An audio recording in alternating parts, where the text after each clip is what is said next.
I'm at Cinemax shit. National Weather Service in Oxnard has issued a severe thunderstorm warning for southeastern Los Angeles County in southwestern California until 4:45 p.m. Pacific Daylight Time. At 4:18 p.m. Pacific Daylight Time, the thunderstorm was located over Pomona, moving southeast at 25 miles an hour. Hazard, 60 miles an hour wind gusts and quarter-size hail. Source, radar indicated. Impact, hail damage to vehicles is expected. Expect wind damage to roofs, siding, and trees. Locations impacted include Chino, San Dimas, Pomona, Glendora, West Covina, Chino Hills, Montclair, Auburn, Bree, Diamond Bar, Covina, and Walnut. For your protection, move to an interior room on the lowest floor of a building.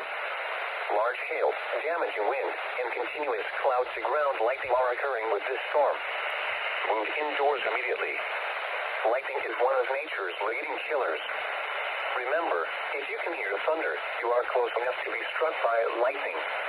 Torrential rainfall is occurring with this storm and may lead to flash flooding.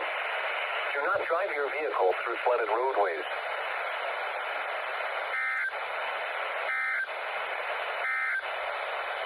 You are listening to NOAA Weather Radio.